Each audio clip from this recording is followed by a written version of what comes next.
Good morning and welcome to our monthly webinar series. I'm Dr. Meredith Warner of Warner Orthopedics and Wellness and also founder of the Well Theory. And today I wanted to talk about pickleball just because it's so popular and I have so many patients that come in to see me because of various aches or pains due to it. I got interested in it, did a little bit of research and just put together this quick little talk for you guys. It's about kind of common injuries, the fitness that you need to have to be effective at pickleball, and then maybe a few protocols for you to do.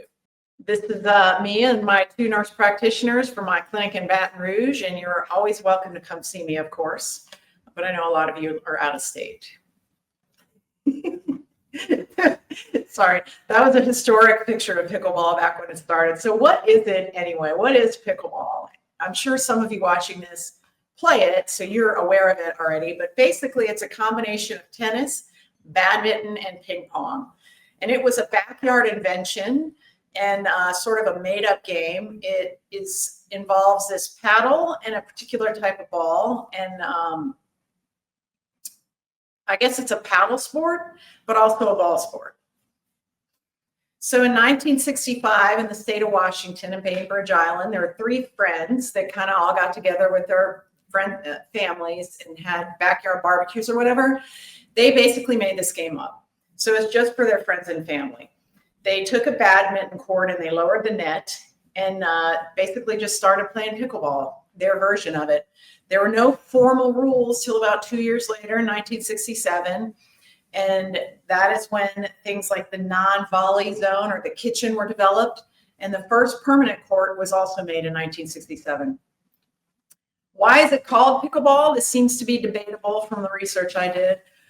Some people say it's because one of the guys, Joel Pritchard, had a dog named Pickles, and Pickles liked to chase balls, so they called it pickleball. And then another version is that it's actually from the term of what's known as the pickle boat. So the pickle boat is the last boat in a crew regatta. So that's, the race with the eight oar boats. So the last boat is the pickle boat, just like the last person to graduate or the lowest grade point average at West Point is the goat, that kind of a thing. And then there was another name they considered called tenny pong. So most people believe that pickleball is called pickleball because of the pickle boat, but some people believe it's because of this dog named Pickles. We don't really know. These are the three guys all put into the Pickleball Hall of Fame, of course: Joel Pritchard, Barney McCallum, and Bill Bell, one of whom was a state senator. So again, what is a pickle boat? And this is interesting. In the 19th century, this was developed. It's the last crew, and a crew is the group of 8 or the group of 4. So the last crew in a regatta, which is a boat race. And it was evolved over time to mean the least proficient or the slowest crew. But now, since then, it actually means the team with the most resilience, with some determination, people that have a perpetual quest for better performance. It denotes a sense of teamwork and a relentless pursuit of excellence. So the pickle boat just keeps trying no matter what. Whatever adversity is in front of it, it's going to keep going and it's going to cross that finish line. So I think pickle boat is a better reason to name it pickleball, because pickleball to me is people trying to optimize their living, live the best lives they can, keep active, stay moving, and the relentless pursuit of excellence in their health as they get older. So again, it started with 3 guys and their families in a backyard in the state of Washington, and now we're up to 20 million, probably well more than 20 million playing the sport now officially. It is the fastest growing sport. It has surpassed outdoor soccer and baseball in participation levels. The average age of the person playing nowadays is about 35. That's 2025 data, and it was 41 in 2020. So that tells me the past 5 years, if the average age of the players dropped 6 years, more and more young people are getting involved, which means it's just going to be even more popular later on. There's at least $158 million that's been put into buildings and courts around the country thus far. And you can see in this circle the age distribution right now. About 30% or a third of the players are under 44, but about 70 players are 18 to 44. So there's more and more young people playing. Of course, this is a great sport for people in their 60s, 70s, and 80s too. So there were 142 sanctioned tournaments, believe it or not, in 2024 with this sport that began in 1965 in somebody's backyard. Pickleheads is a USA court location database. So if you're traveling somewhere and you want to play pickleball, you just go to Pickleheads and you'll find a court and be able to go play wherever you are in the world. There are about 15,910, so almost 16,000 courts nationally that we know about. And the USA Pickleball membership is about 62,260 people. So this is impressive from a little game that started out of nowhere to this. There are official paddles, there are official balls, and this is all evaluated by the USA Pickleball Equipment and Evaluation Committee, because you know nothing can be legit until there's committees and rules, right? So the ball and the paddle is usually about 7 inches by 17 inches or so. And I've put up various types of paddles here. So you can see there's about 6 different paddles here. And then of course there's a particular type of a ball, which is really kind of like a wiffle ball, really. It's like a plastic hollow ball with air pocket holes. And these different paddles have different, I guess, playing features depending on you and your abilities and your, what you want to achieve in the game.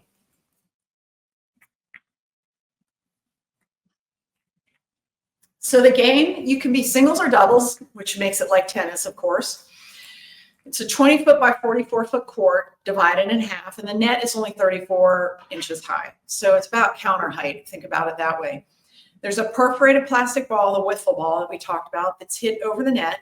And the first team to hit 11 with a 2-point gap wins. So that's almost like volleyball scoring, but also kind of like tennis scoring, but you don't use terms like love, 15, 30, 40. It's the first team to 11, but you have to beat somebody by 2. So that means a game could really go on forever, right? So what are the physical requirements in pickleball? And this is true for the 18-year-olds and the 80-year-olds playing. You should be able to run, should be able to do a little bit of jumping, some sudden changes in direction, which is going to involve agility, balance, position sense, and decent foot and ankle strength, and then pivoting. You have to be able to do a significant amount of arm movements, and then, of course, grip. And believe it or not, grip strength is one of the hallmarks of longevity. So we can tell what your longevity potential is based on your grip strength.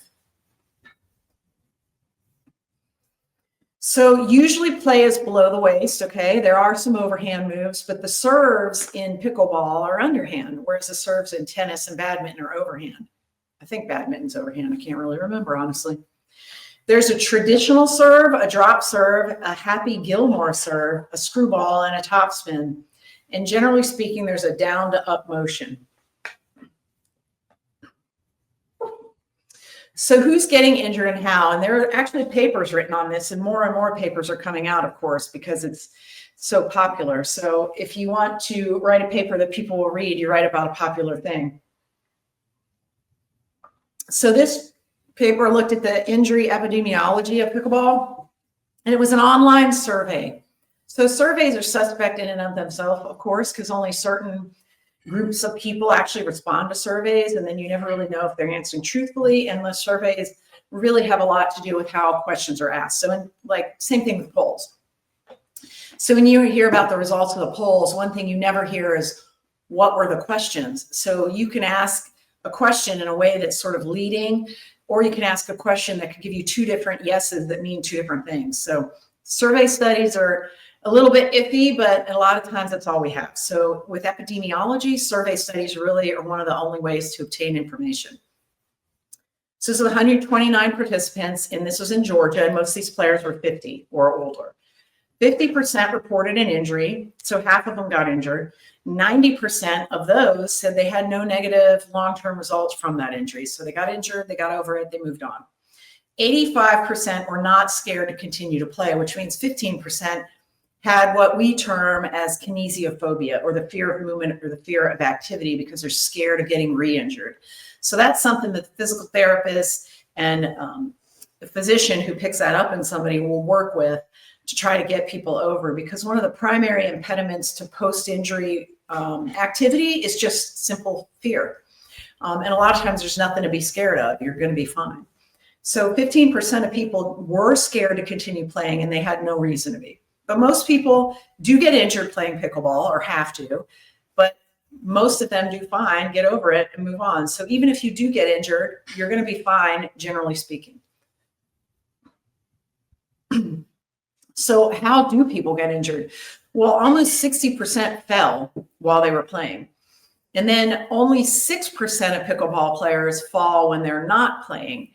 The normal rate of falling for an older adult is about 30%. So 30% of older adults will fall at some point in their life. And those are the people that get hip fractures, wrist fractures, things like that.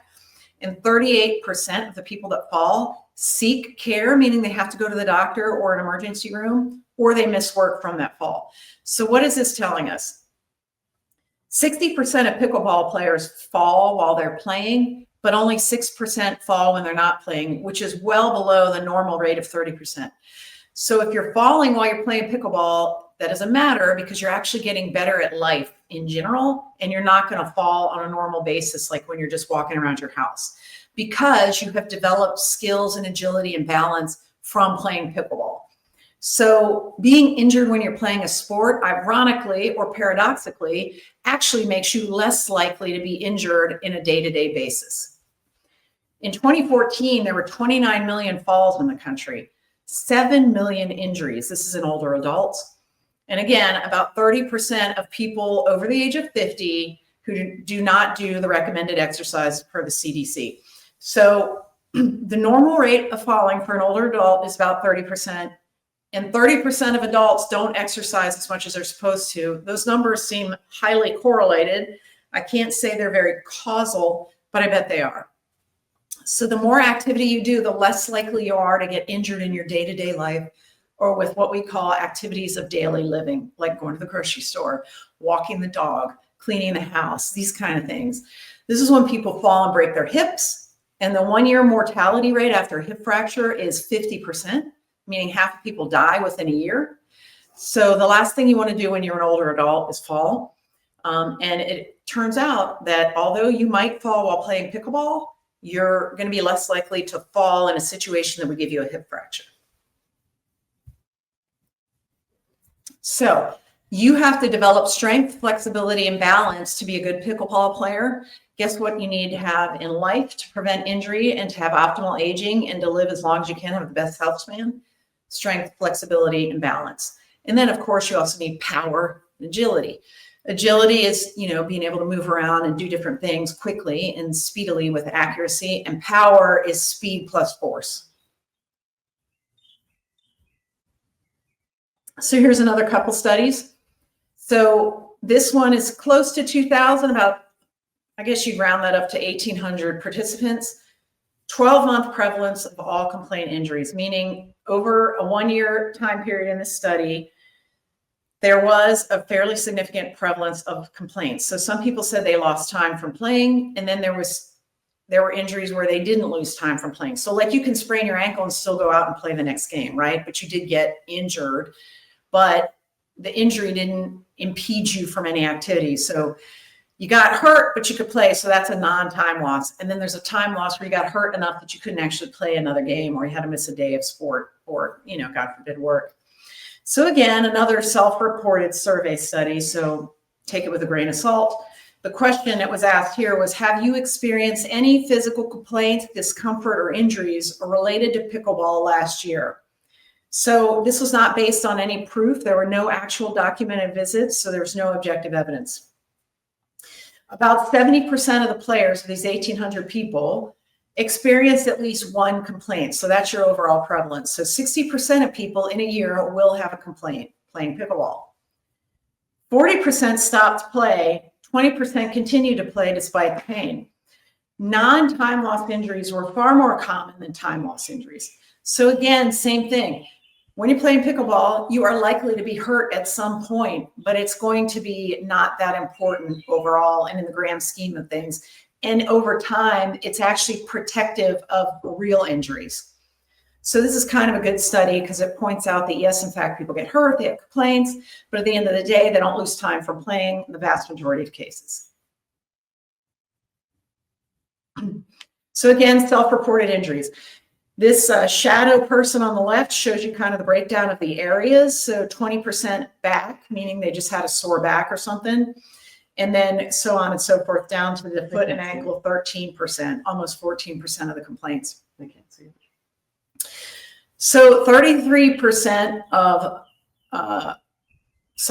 the risk factors are broken down this way. There's a 33% higher risk of injury for men versus women. So men were getting injured more. The ages between 33 and 77 were the higher risk. So those are the people that got injured the most. But that doesn't really tell us much because that's pretty much everybody that plays, because that's going to be the bulk of people that are participating based on the data I showed you earlier, right? 33 to 77. So that kind of makes sense that if you're in that age group, you're going to be more likely to get injured. The people that play 3 times a week or more had a 45% higher risk of getting injured. Again, that makes sense because the more often you're playing, the higher your risk would be. Just same thing as the more often you drive, the more miles you put on a car, the higher your risk of an accident. That's why your auto insurance rates go up with higher miles. The people with less than 5 years of experience were 50% more likely to report an injury. What does that tell you? They don't know what they're doing. They're weekend warriors. They're out of shape. And then the perception of injury prevention. So you were 2 times more likely to get injured if you didn't do anything in an injury prevention work. Meaning if you did nothing to help prevent the injury, i.e. a warm up or stretching, you are much more likely to get injured. So what does that tell you? That there are ways to mitigate your risk of injury, and even better, to mitigate any consequences from any given injury. So how long you played, your BMI or how big you were, and prevention knowledge didn't seem to matter in terms of risk factors for injury. The most common spot that people complain about injuries is the knee, which kind of makes sense because on a day-to-day basis of everyday people that aren't doing pickleball or really aren't doing anything, the knee is a pretty common place to complain of injuries. So obviously that would hold true in pickleball as well. And then the shoulder and elbow. The lower extremity in general was almost 20% of injury complaints. So basically it's going to be backaches and lower extremity complaints by and large, followed up by upper extremity. But the thing that you want to take from this study is that injury prevention work seems to help. Someone's questioning, isn't falling during playing the game the same as falling in real life with the chance of dying of a hip fracture? Falling, somebody asked if falling when you're playing pickleball is the same risk of falling and getting a hip fracture at home. And I would say, generally speaking, no, because usually when you're playing a sport, you're kind of attuned to the fact that you're at risk, if you will. And so like when you're diving for a ball, you're sort of automatically ready to brace for a fall. A lot of people that fall at home, it's either because their hip cracked and they fell, or they trip because they don't have an innate sense of balance. And so it's like almost a surprise. And you slam hard, there's no bracing, there's no prep, there's no rolling, there's no giving way to change the force. So it's a little bit different. Most hip fractures do not happen in a sporting event. They happen in a day-to-day life, activity. So again, what you need to take from these studies so far is that injuries and pain are very common, but they're very manageable, particularly as you get more experience in the game and start being better attuned to the things you can do before the game and after the game to help with injury prevention. And as you get stronger and gain more balance and agility, and yes, the ability to fall. So this is something people that jump out of airplanes are taught, people that do a lot of climbing are taught. There are certain ways you can fall that are safer where you're at less risk of injury. So this table, which obviously you can't see, I can barely see it, is from one of the papers I read that just goes over the injury types based on seriousness or what was considered most serious. And number 1 on the list was overuse or chronic conditions. All that means is tendonitis. And then there were joint and ligament sprains, muscle pulls. They counted abrasions and blisters, like when you're holding a paddle and you get a little callus and a little blister on your hand, they counted that as an injury. And then they had a whole category called others, not specific to pickleball. And then fractures, sunburn, concussion, and dislocation. So sunburn and heat stroke were counted as injuries too. So in general, what you can expect is what's typical of people that are generally not in shape is muscle pain, muscle soreness, and issues with balance problems and lack of range of motion. So like if you're trying to go side to side to get the right stroke or to catch a ball before it goes out of bounds, if you don't have the ankle ability to handle that sort of a twist, you'll get a little bit of irritation to your ankle. So this all comes down to strength, flexibility, and mobility, like we talked about. So what do you need to have to be able to do? So spine movement, rotation, and side flexion. Okay, flexion to the left side, flexion to the right side, also forward and backward, and then rotation. The spine was meant to rotate at all times. Hip flexion, very important, but also hip extension. Hip extension takes really good gluteus maximus muscle work. And if you don't have good hip extension, then you're going to be doing most of it through your lower lumbar spine, which of course is going to aggravate the lumbar paraspinal muscles more. So hip extension is something we work on a lot in my clinic and with our physical therapists because most people are missing it. Most people have too much hip flexion relative to hip extension, particularly runners. Hip abduction, this is the side muscles of the hip. So think of like, the people laying on the side and doing leg lifts like this, like side lifts, that's engaging the hip abductor muscles, which are hugely important for balance and keeping your pelvis rotated and your spine stable when you're pivoting, jumping for shots, sliding, trying to keep from going out of bounds. And then also to give you the right rotation to get a good velocity on your return swings. And then ankle flexion, more importantly, the coronal plane movement of the ankle. So the inversion and the eversion of being able to keep the foot planted on the ground, but your ankle can give enough that you can make a reach for like a low ball that you got to return. And then of course, knee flexion, which is all quad strength. And then really you need to have hamstring flexibility too. So again, another self-reported, survey type study. So middle-aged people have a higher odds of injury. I know that's not surprising, but that's true in general in life. So 48 to 62 in this study, the prevalence of injury in this age group was almost 80%. So that is a pretty good rate of injury. And we call this the weekend warrior syndrome. So these are the people that just show up for the game of pickleball and then they leave like once a week and they think that that's a good idea. So no warm up, no conditioning whatsoever, and no cool downs. And those are the people that had this very high rate of injury, middle-aged weekend warriors. So you don't want to be that guy. You want to play a little bit more often, be a little bit more consistent over time, and remember to warm up, stretch a little bit, cool down. And then in an ideal world, you would also actually get in shape and maybe get a little bit stronger and a little bit more flexible. One thing that most of these studies have shown, which is really relevant to longevity and life performance, is almost everybody got significant mental health benefits from playing. So people who play pickleball have less stress, less depression, less anxiety, and they're generally happier than other people. So not only are you getting health benefits, but you're getting very significant mental health benefits, which there's not a lot of things in our lives in modern America that can provide that for you. Pickleball seems to do it. And if you think about it, it makes sense because if you watch my other talks, the number one thing that predicts long life and a long, happy life and a good, healthy life is social connection. So pickleball kind of gives that to you. You're automatically with a group of people. You're already playing with other people. You're rotating. There's always people around. You have little social groups. You meet at certain times. You're always talking. So the social connection aspect of this should not be ignored in addition to the physical benefits, which always lead to mental health benefits. And this is just a picture of an elbow and showing you somebody doing a backhand. As one of the more common upper extremity things is going to be tennis elbow. And that's just the extensor carpi radialis brevis, which is one of your forearm muscles that extends the wrist. For whatever reason, that particular tendon gets quite painful. And this is very common in a lot of things. It's called tennis elbow because obviously it was first named from backhand tennis player. But this is very common in pickleball too, but it's also common in normal life. Tennis elbow can be treated non-surgically in almost every instance. So injuries presenting to people that are foot and ankle specialists. Now, I did a fellowship in foot and ankle surgery, so I would be considered a foot and ankle specialist, and I've seen these injuries.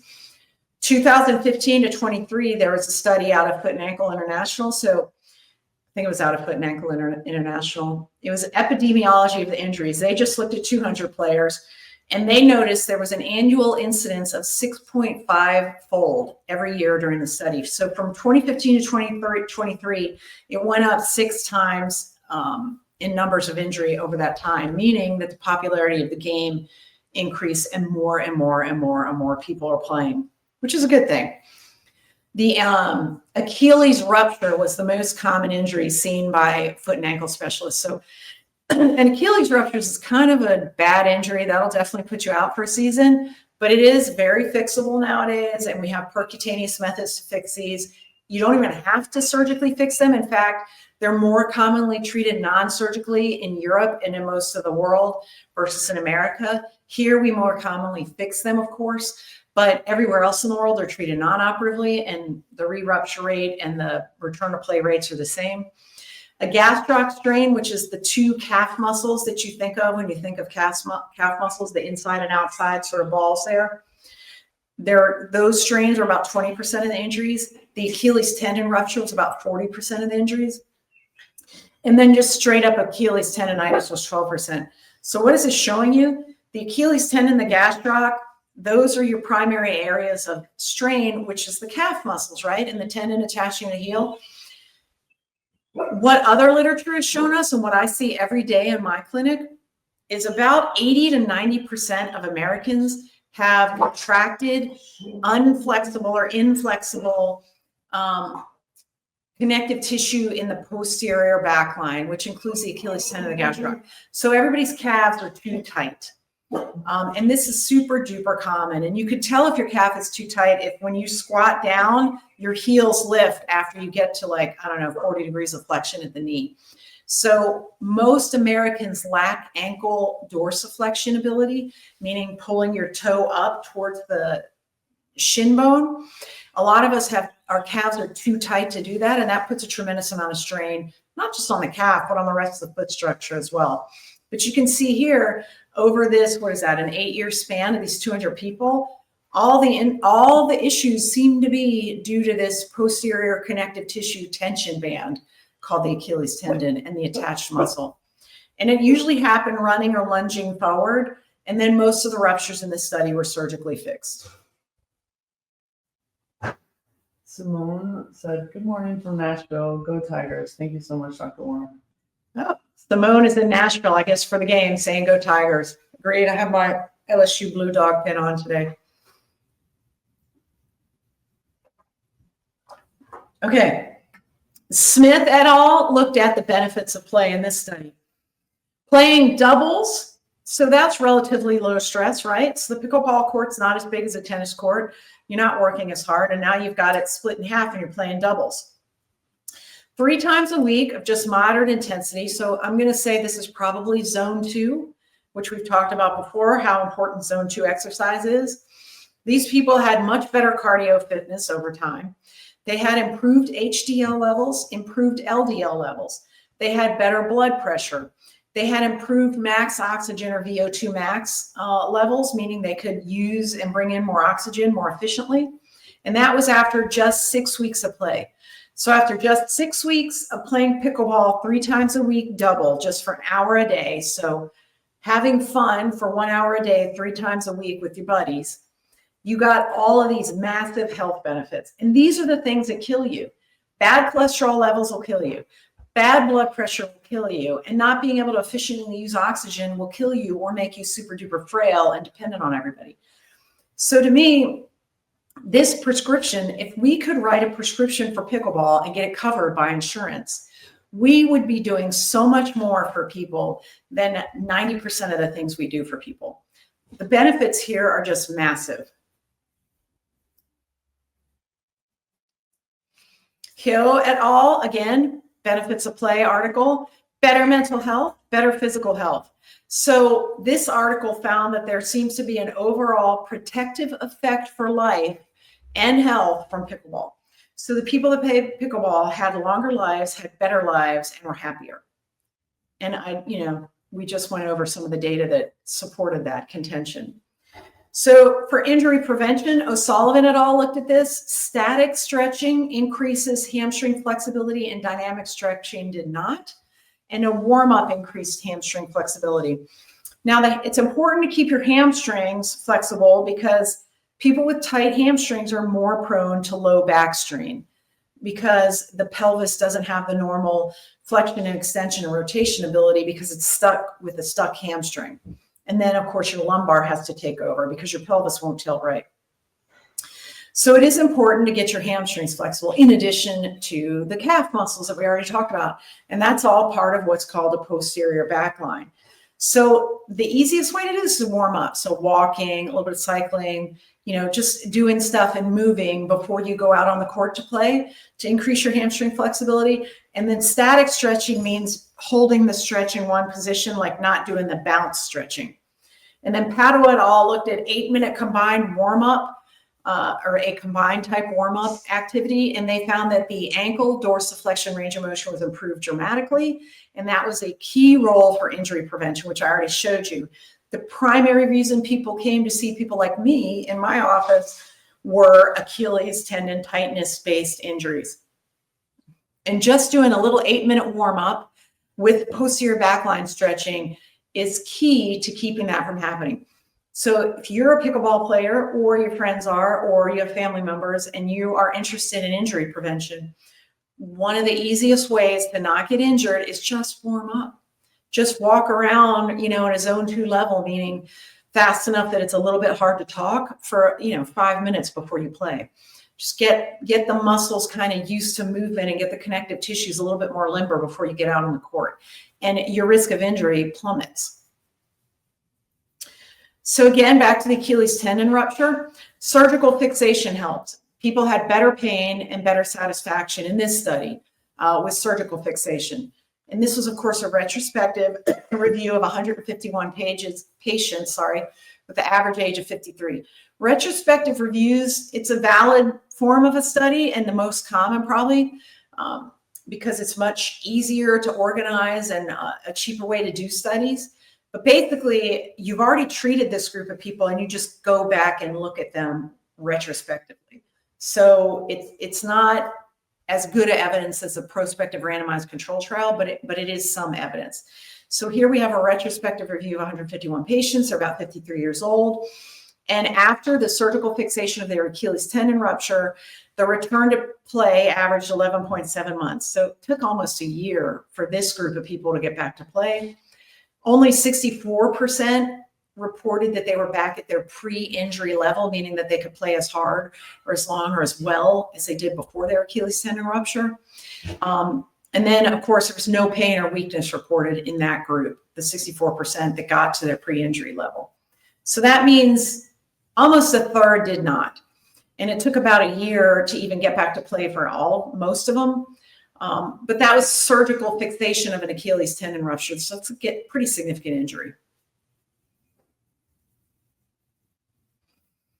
Okay, so what do you do? How do you warm up? So we talked about this, a little bit of walking, cycling, sure, but who's got, a stationary cycle next to the pickleball court? This isn't professional football.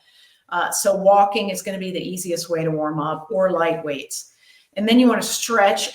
I think stretching after warm up is better than just stretching cold. Some people believe stretching cold is fine. I think warming up, then stretching is better. And then, of course, stretching after you play. Hydration is key because you will not have flexible tissues that can handle sudden changes in force and movement and, rapid changes in length without proper hydration. And then the most important thing you can do for yourself is to get stronger. So working on your core, your legs in particular, especially the hip muscles, and then the shoulders and arm and grip strength. Balance, something you can work on as well.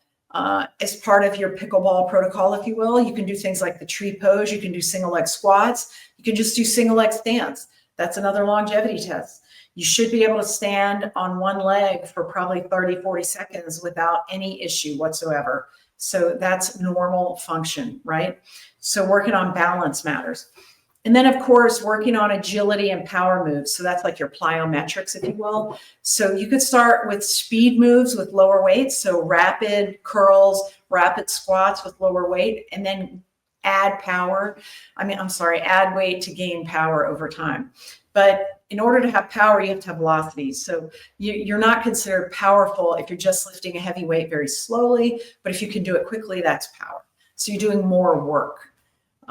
So warming up, stretching after the warm up, stretching after play, hydrating, and then strength and balance. And then once you get strong and you have balance, then you can start working on agility and power. I put these exercises here as just to show you examples of great exercises you could do at home pretty easily. You just have to get a kettlebell. So this is on the bottom right is a guy doing single squat lunges, holding 2 kettlebells. So why are kettlebells great? Because you're working on your grip strength, meaning you're working on your forearms, your hands, you're working on upper arm, you're working on your shoulder stabilizers. Your core has to be intact as well. And if you're doing big movements like squats with kettlebells, you're also working on your glutes and your quads as well as your calf muscles. And then the top one is showing you like a kettlebell swing. So you're squatting down and bringing the kettlebell between your legs, keeping your back straight. So you're working on your back muscles and your neck muscles because you're keeping your posture good. And then if you focus on keeping your scapula or your shoulder blades in line with your spine, you're also working on your mid back and posture, which is important in a day and age where everybody has text neck and they look ridiculous because their head is 4 feet in front of their back because they're always like this. So you take your kettlebell, squat down, back straight, and then as you straighten up, you bring the kettlebell in front of you. So what are you working on? Your pecs? Still working on your neck muscles, your shoulder muscles, your arm, your grip. So these are amazing whole body, multiple muscle functional exercises that are not just going to help you in pickleball, but they're going to help you in life. And if you don't have kettlebells yet, or you're not strong enough for kettlebells yet, then you do air squats like the lady's doing on the bottom left. And you just start that way. Same thing. You can start air squats holding nothing and then get a half gallon of milk or some kind of lightweight you got sitting around the house. It doesn't have to be a kettlebell. Basically, there's a million things you can do to get stronger, and it doesn't take a ton of effort.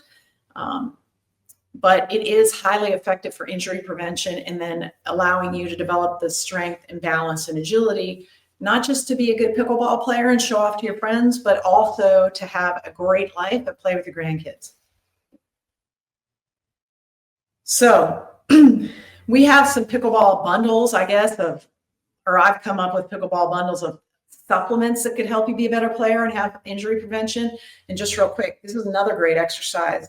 So this exercise, this is obviously an advanced movement. You may not be able to get there yet, but that is a single leg squat working on balance too with weight. So she's in this one, she's actually doing the left arm and the left leg. You could actually do it the other way too. You could do opposite leg, right, with opposite arm. But she is one arm down on the kettlebell, one leg in the air, on one leg, suspended. So working almost every single muscle in the body, plus balance and agility. That's a great exercise. But what she's going to do is then stand up with it, go down, stand up, go down, and do a series of those. But one thing I tell all my pickleball players to take to help their knee pain and keep the knee from having aches and pains when they're getting injured, they need an anti-inflammatory and they need antioxidants and micronutrients to allow the body to repair. So the Joint Health Multi is great because it's got curcumin along with piperine and PEA, which is a natural painkiller. You actually make it in your body. You're making it right now. We just don't make enough of it all the time. And then ginger, which has been studied a lot against arthritis and has been highly successful. Ginger is actually great for your digestive system too, by the way. And it's a good palate cleanser. That's why they give you pickled ginger with your sushi. Tart cherry extract, amazing for pain control. It functions in kind of the similar way as ibuprofen does. It turns off the COX-1 and 2 enzymes. Also turns down the NF-κB gene translocation factor. So that's, transcription factor. The NF-κB, nuclear factor kappa beta, goes into the nucleus and turns it on to induce inflammation. So if you can block that, you kind of block inflammation at the source. So most natural medicines do that. Most synthetic medicines do not. So tart cherry extracts awesome for pain control, antioxidant, to allow your body to repair overnight while you're sleeping. Great. Glycine is an amino acid that is every third position in the collagen bundle. What is connective tissue? The Achilles tendon, the knee, all of that. Connective tissue is just collagen, type 1 or type 2 collagen. Collagen is protein. It's just 3 amino acids that are linked together in a string. And then there are 3 of these strings that wind around each other, and they're connected to each other with cross links. And the number 1 cofactor needed to make the cross links is vitamin C. So glycine, every third position in collagen bundle, very important for connective tissue. I get all my patients to take fish oil of some sort, omega-3, particularly if it's higher in DHA, which is great for the brain, which is going to help you with your balance and agility, right? But omega-3 is highly anti-inflammatory. We've talked about this in other talks before. If you can fill your cell membranes with omega-3s instead of omega-6s, then your body has the building blocks for a more anti-inflammatory pathway versus inflammatory. Either way, when it senses inflammation or injury or a pathogen, it's going to pull building blocks out of the cell membrane, pass it down the inflammatory arachidonic acid pathway. And if you have a lot of omega-6 oils that are in your cell membranes, which is what you find in seed oils and things like that, then that preferentially goes down a very pro-inflammatory pathway. If you have instead some omega-3s, it doesn't have to be even all omega-3s, just some, in your cell membranes, you have enough to go down an anti-inflammatory pathway. You're still able to repair, you're still able to fight the pathogens, but you don't attack yourself as much. Omega-3s are hugely anti-inflammatory, and they increase flexibility of the cell membranes, which in turn makes you more flexible. The connective tissue multi has everything you need to heal and repair, which is going to be your calcium, magnesium, vitamin D, your vitamin C, very important, not just as an antioxidant to support your immune system, but also to help the collagen cross-link during your repair cycles.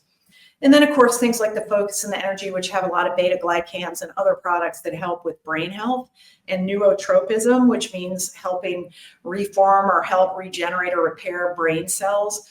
Why is that important? Because if you don't have a good brain-body connection, you can't have good balance, and you can't have control over your body and be a really good pickleball player. And then, of course, we have an arthritis gummy that just has like frankincense, PEA, and things like that to help you reduce pain and inflammation from any given tendonitis. All this is great, but remember, these are supplements, which means they're supplementing what you should be doing, which means you should be exercising and eating well, and most importantly, sleeping. If you're playing pickleball, you're already getting your social connection in your exercise, right? I've told you a few exercises you could do to make your play better, but you also need to be doing the heavy sleep every night. 7 to 9 hours is what almost 99% of humans require to be really able to have the best health and the longest good health or the longest life. And then, of course, stress relief you'll get from the pickleball, but a good diet. Pickleball is not going to give you a good diet. Most pickleball courts are going to be where there's terrible food being sold. So try not to eat the fried food that's sold at the pickleball courts, but eat a healthy diet on your own that you cook yourself. I prefer the Mediterranean diet. I've talked about this in other talks before, and you can go watch those talks. The Mediterranean diet is by far the most studied and the best diet, I think, out there. So good sleep, good diet, good exercise, and then you just supplement for added benefit to get the micronutrients you need for injury repair and prevention. Now, I put this here to kind of give you something a little aside to think about. What do these have in common? This is pickleball courts and a data center for AI. Anybody know? Next. So what both of these have in common is complaints of noise pollution. So one of the downsides of pickleball is a lot of people are complaining about the noise the courts make. So many HOAs or homeowners associations are dealing with this. There are lawsuits because of pickleball courts being built too close to residential areas. Same thing with data centers.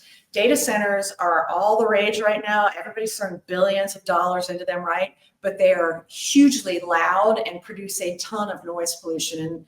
And essentially, if you live next to a data center, your life is basically wrecked by the noise. Same thing with a pickleball court.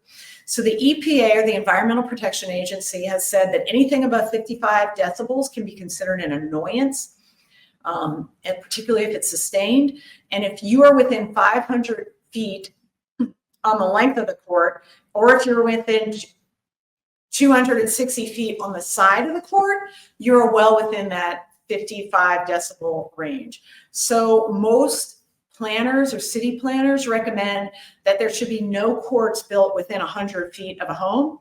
And then within 350 feet, if there's a court, you still have to have noise abatement measures, something that absorbs the sound or whatever. And then data centers make about 100 decibels of noise within 500 feet, and it's constant.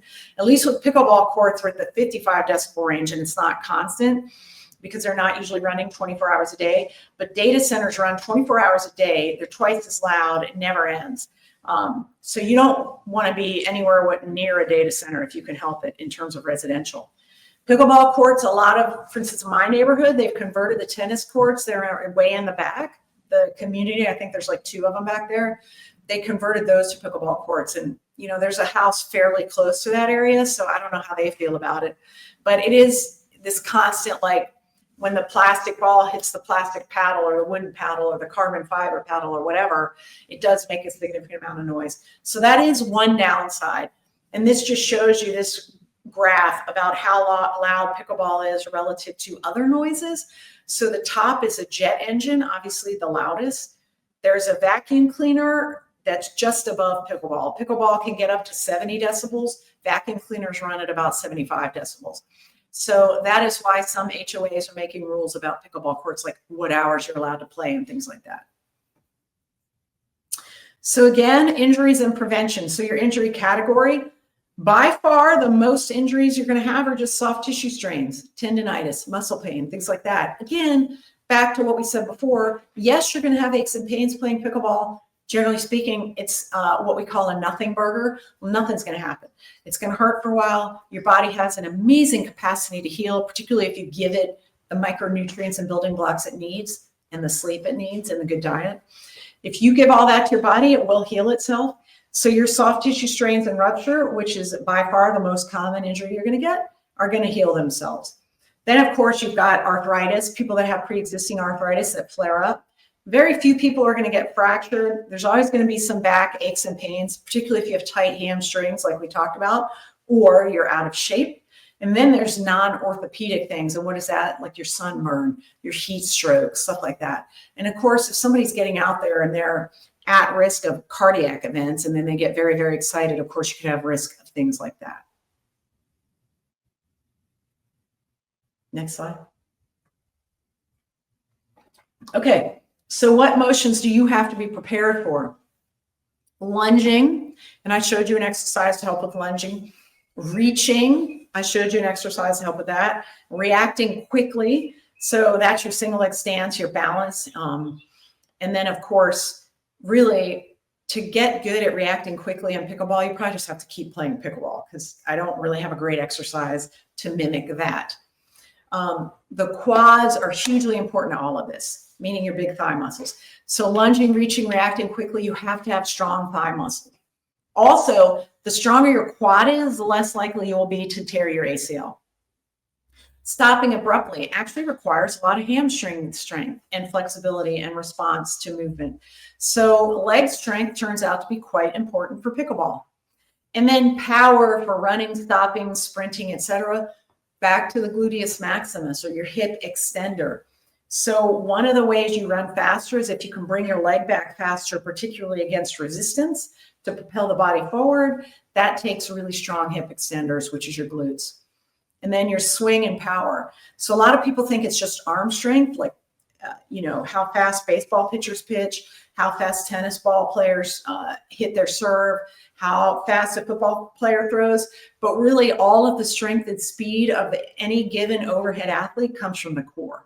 So you have to have a good hip and pelvic range of motion to turn the whole torso. And you have to have awesome core strength to be good at any overhead sport, to include volleys, slams for pickleball. So what can you do for your arms? You can rehabilitate or strengthen your rotator cuff, very important, your triceps, and improve your flexibility.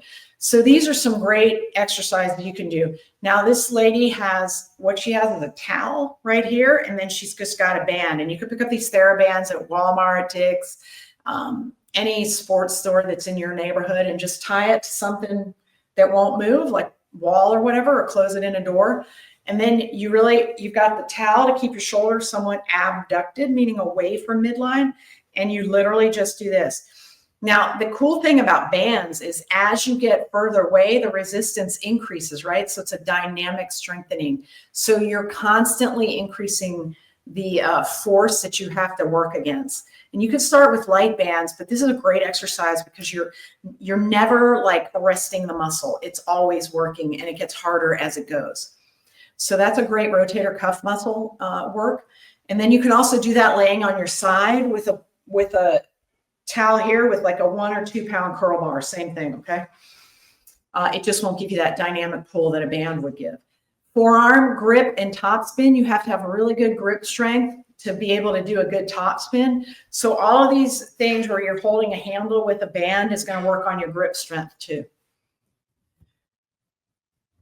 So for strong core power, just a hanging leg raise. So this lady's hanging with her hips flexed, and so she's doing double trouble here. But if you're really deconditioned and out of shape, you can just hang. And that alone works your grip strength and your core and your forearms and your shoulders, just hanging for as long as you can. A decline weighted sit-up, great. Deadlifts are awesome exercises. One of my goals in my physical therapy clinic for my older ladies is to get them deadlifting at least 50 pounds. So this is when it's a hinge. So this is when you're standing with your knees slightly bent and you've got a heavy weight and you're hinging at the hip and you just pull it up to your hips, really. Usually it's done with a bar, can be done with kettlebells, can be done with a water weight, can be done as an air deadlift, whatever you need to do. Single arm farmer carry, okay, that's what the guy's doing on the right, or I'm sorry, on my right, the left side of the screen. But if you're looking at it the right side, the guy holding like the black bag, that's sort of a version of a kettlebell. He's just got it in one hand. What does that do for you? This is a great trick. If you're holding a heavy weight in one arm, when you walk and you step with the other leg, you are strengthening your hip abductors, because the whole purpose of the hip abductors is to keep your body from toppling to the side when you're in the single leg stance of walking. So as you're on the one leg going forward, the only reason we all don't fall over is because our hips keep our pelvis straight, the hip muscles. And if you're carrying a heavy weight in the other side, you're working the opposite hip muscle even more. So single arm farmer carries are great for your hips and your side core muscles, okay? And then good mornings, which is kind of what the lady's doing down there, where she's just bending and coming up, similar to a deadlift. That's also a way to do a deadlift with a band on the bottom there. So she's standing on a band, it's around her shoulder, and then she's standing up. Again, similar to what I told you before, as a band lengthens, it gets harder and harder, so it gets heavier. So it's almost like if somebody's adding weight to you as you go up. So bands are a great trick to use when you're exercising. Plus, they're mobile, they're portable, you can pack them, you can travel with them, and they're lightweight, easy, they don't take up a lot of room, as opposed to things like kettlebells and stuff. So for flexible and strong arms, flies, this is a fly when you're like doing like this. And what that's working is your rotator cuff and really mostly your deltoid, and then your lats and your serratus. But what you can do is go even deeper range of motion, and you can lay on a bench and do them. If you do a fly this way, you're working your pec region and whatnot. And if you're laying on a bench this way and you do it this way, you're working all of your back and your posture muscles, which really we should all be doing more of. And that's all to improve your paddle handling abilities. All of the call it the forequarter muscles. So the stuff that controls your shoulder and the upper core. So that's going to be your flies, your dumbbells with external rotation, meaning you're not just going up like this, like karate chop hand position, but you actually rotate. That improves your supination strength or your bicep strength. So it's going to help you be able to do more top spin and things like that. And then handstand I put here for those of you that are very advanced. I can't do a handstand, so I'm not going to exercise that way. But that is a possibility, obviously, for increasing your upper body strength. And then scoring. So that's when you're going to be slamming the wiffle ball or the paddle ball down, pickleball, I guess. You need a strong lat for that. So that's like the overhead smash. So pull-ups, obviously. Now, most women can't do more than a few pull-ups. Men can do more usually. Pull-ups are tough. Gator rows, you can get on a rowing machine. You could get on a cable pull. This guy's doing what are called gorillas, where you're lifting a kettlebell like this while your knees are bent. So if you can do that, you're not only working your quad endurance, you're working your core, you're working your glutes, you're working on your ankle range of motion, you're working on your spinal rotation ability, you're working on all your back muscles, you're working on your posture muscles, you're working your neck muscles, your grip, and your arm. So that is a great exercise to do to improve your overhead smash. And then, of course, if you have access to a cable pull, if you can put it behind you and you start doing things like this and pulling weight that way, you're going to get stronger for your overhead smash. And then grip strength. Almost everything that I just showed you is going to improve your grip strength, particularly the heavier you can do farmer carries, because you have to not only hold the weight while you walk around. We have to hold the weight, but then you also have to have the body strength to carry it around. But you're not going to be able to gain the body strength unless you have enough grip strength to hold the weight. So farmer carries are great for that. But then you've got just basic things like bar push downs, trap raises, and then reverse grip curl bars. So what does that mean? You're like this as opposed to like this. So a lot of people will take the bar and do this for a curl. But if you have to do it like this, then you have to maintain a grip, and you're using different forearm muscles, but you're still working the same upper arm muscles. So reverse grip biceps curls are good for your grip strength too.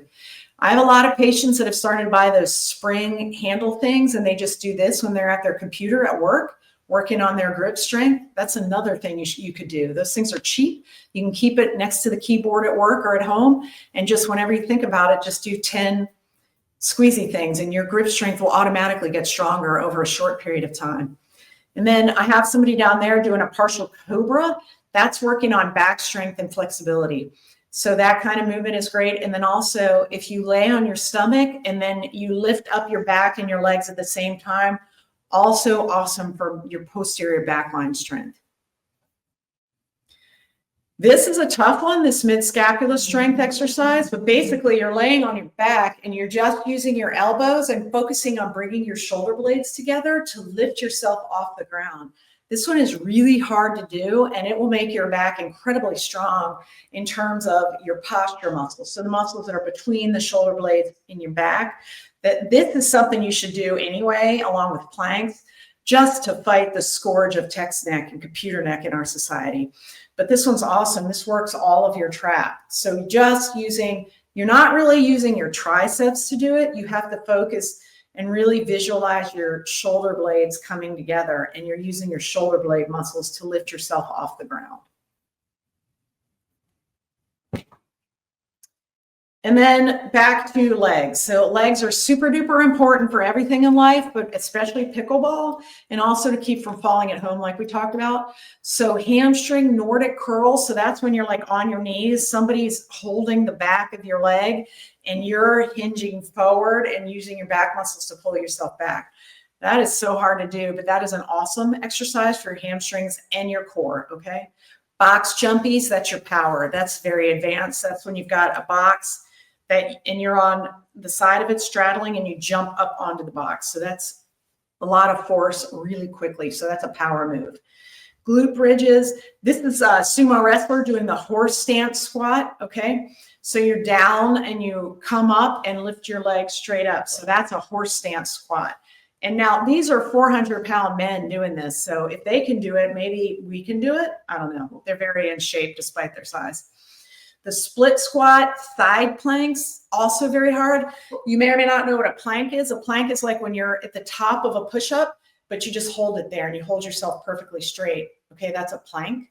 That is a posture static movement where you can do that on the side too. You can have this on the ground and you're up like this, and your ankle's on the ground and your forearm touches the ground, but nothing else does, and you're holding yourself straight.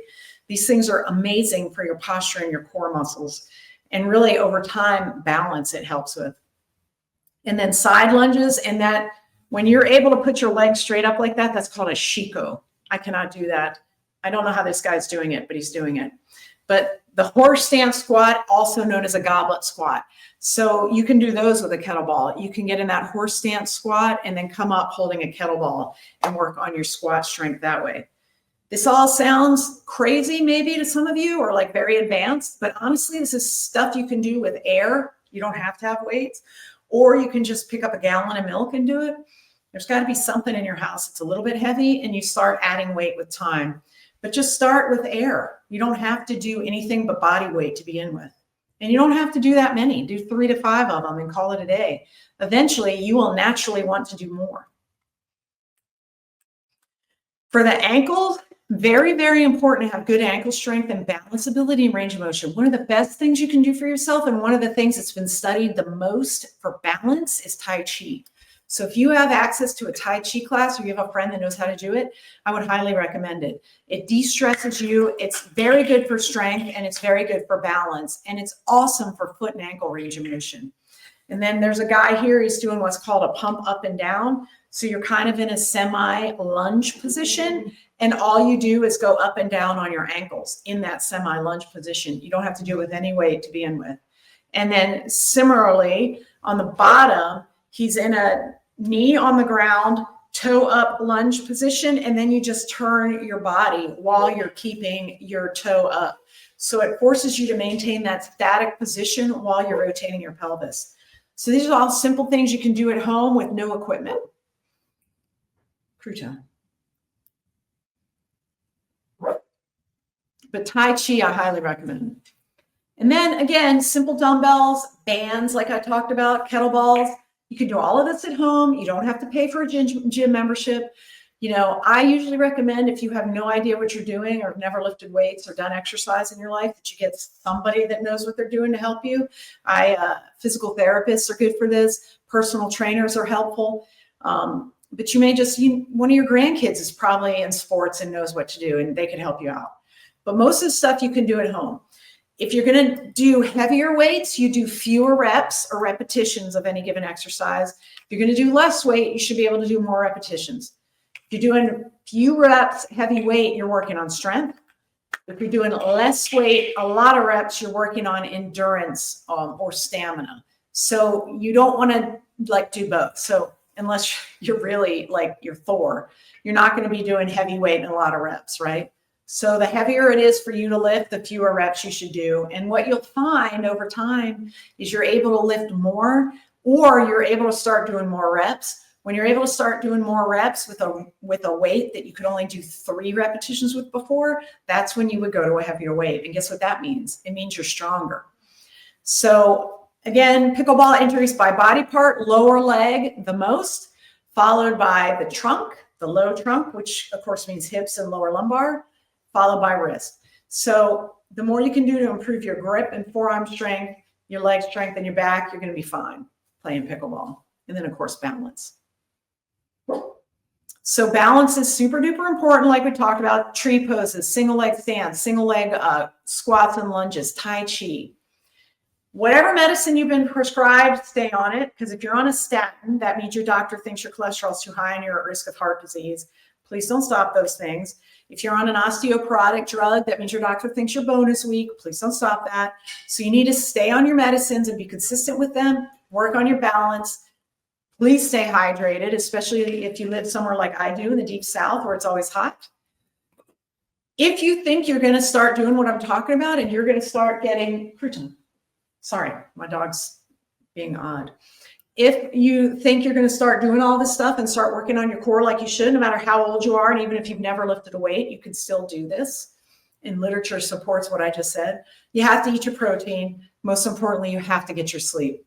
So again, the number of pickleball injuries by category, almost half of them are because of a fall or a trip. But if you've regained your quad strength, your core strength, your ankle strength, and you have a modicum of balance and agility, when you fall, you're going to catch yourself, brace, and fall properly, less likely to get really badly injured. So hopefully you'll be doing all of that. So what is the point of any of this? Why would anybody go play pickleball? Longevity. This gives you a social activity, which is the #1 way to extend your lifespan. It gives you fitness, which is the #1 way to expand your health span. So you're going to live longer because you've got all these great social connections, but you're going to live longer in a good way. You're not going to be dependent and bed rest, right? You're going to be healthy and active because you've maintained your fitness. And it's fun. You'll be able to stay productive for longer, which means you might be able to work longer, which is ultimately going to help your retirement, right? And you'll be much less dependent on others because you will have power, you will have agility, you will have strength. And then you'll also have this whole new social group that if you do need help, you're going to have all these friends to help you. So that is the point. Longevity, being productive, staying strong and fit, maintaining your health span, being less dependent on others, being able to help others more, and then having a group of friends that will help you if you need it.